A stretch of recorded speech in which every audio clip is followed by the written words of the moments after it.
This is Ian R. Crane. I'm standing in the beautiful grounds surrounding County Hall here in Northallerton, North Yorkshire. This location is very central, situated right across the road from Northallerton train station.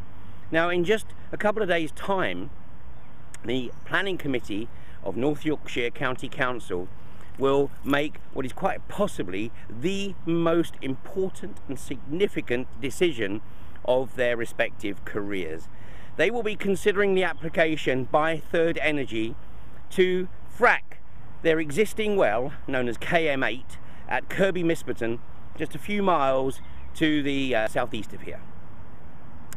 This will be the first well to be fracked, if permission is granted, since the well was drilled and fracked by Quadrilla in the Fylde Peninsula, which triggered the seismic events which led to the damage of some 80 or so properties in the Fylde area.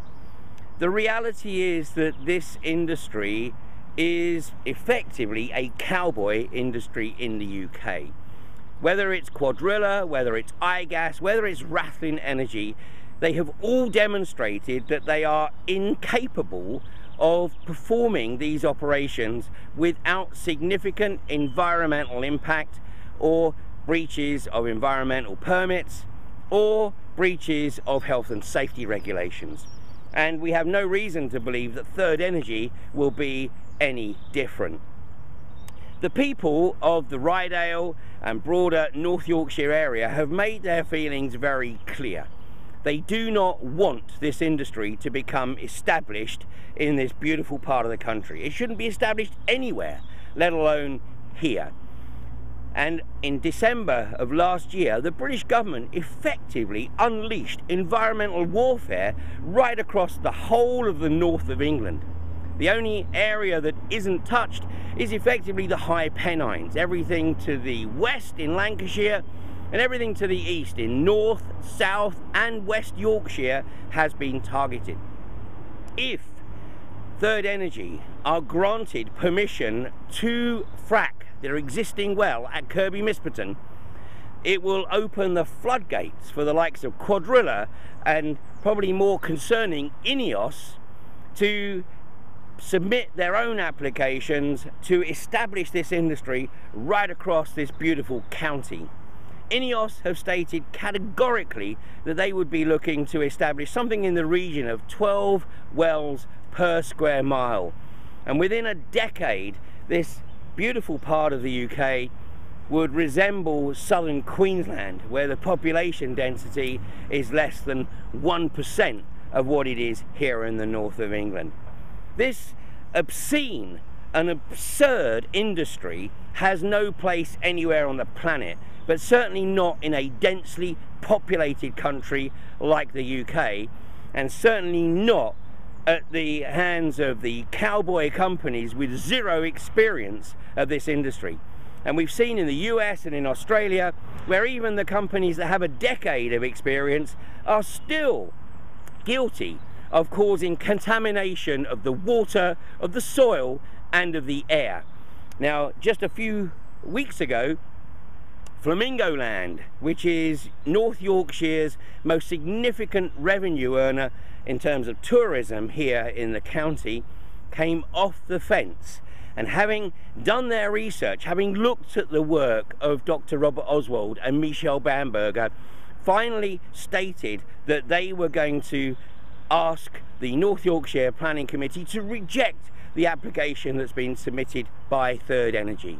Now, surely the North Yorkshire councillors will of course have been made aware of the strength of feeling of the local community, but they will also be under enormous pressure from both central government and from the industry. And they will have been told that it's a safe industry, it's well regulated, we have gold standard regulations in the UK, all of which is a complete crock. And we can only hope that the North Yorkshire councillors have done their own research. They have looked at the increasing numbers of academic peer-reviewed papers that are now freely available, which clearly demonstrate that this industry leaves a wake of environmental destruction a wake of negative health impacts wherever it becomes established around the planet.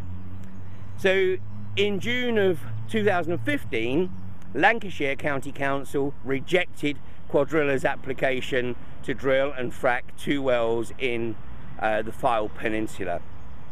But since then, there is no question whatsoever that the British government has not only been changing legislation like the Infrastructure Act to make it more difficult for local authorities to reject these applications, they've also made it easier for these companies to obfuscate and deceive as to what it is that they're actually planning to do in these deep wells.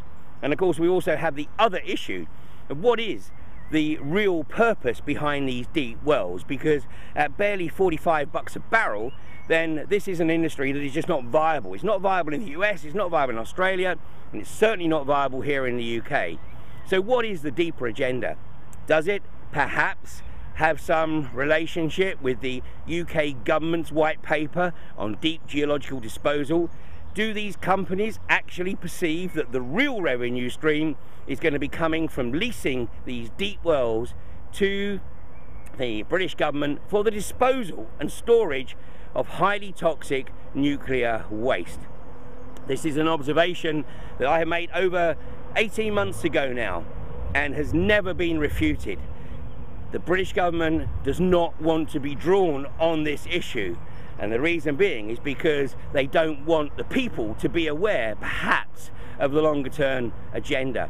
That's why it's so important, and that's why the anti-fracking community always makes the observation, please don't take our word for it, please look at this research for yourself. The one thing that you will never ever hear either the government or the unconventional gas industry say is, don't take our word for it, take a look for yourself, do your own research and come to your own determination as to whether this is an industry that you want in your backyard or anybody else's backyard, come to that. So Friday, the 20th of May 2016, you need to make the effort to show this planning committee here in North Yorkshire that this is something that the people do not want. Will the planning committee do the right thing and respect the will of the people, or will they succumb to the enormous pressure that is being put upon them by central government and by their respective, particularly Tory party, to make the decision that the British government and the unconventional gas industry wants them to make? We're right opposite Northallerton train station. There's plenty of parking within the immediate area. So 9 o'clock, the morning of May the 20th, there is no more important place to be in the UK on that date than right here in the grounds of the County Hall, Northallerton, North Yorkshire. See you there. If at this point in time you can stand in front of a drill rig and stop it from getting on. The easiest drill rig to stop's the first one. The hardest one will be the 10,000th. It'll be more than that though in the UK, because you're doing shale over there predominantly. Shale needs a lot of wells, leads a lot of destruction, poisons a lot of water. If this gets the tiniest foothold, you know, you're done. So it's now or it's never. Don't think that you've got that long, because it's now or never. So you do it now, you stand up now, and you find something within yourself that you didn't think was there. You know, that's the important thing. You will be confronted by police. They wear their Kevlar suits and it's a big intimidation thing. Hey, you've got nobody in front of you. Keep walking. You're delaying this lady. Keep going. Don't push back on her. Keep moving. Now.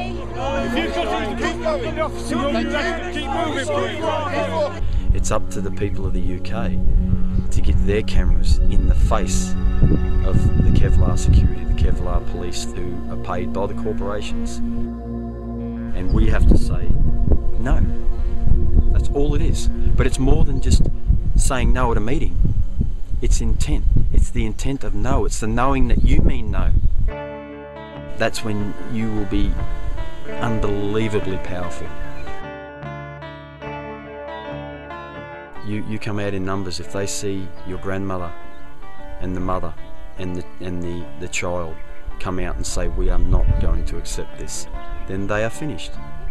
But that's what it takes. Don't sit back and think that anybody's looking out for you, it's you. That's when you will be unbelievably powerful. You come out in numbers. If they see your grandmother and the mother and the child come out and say we are not going to accept this, then they are finished. But that's what it takes. Don't sit back and think that anybody's looking out for you, it's you. You come out in numbers. If they see your grandmother and the mother and the child come out and say we are not going to accept this, then they are finished.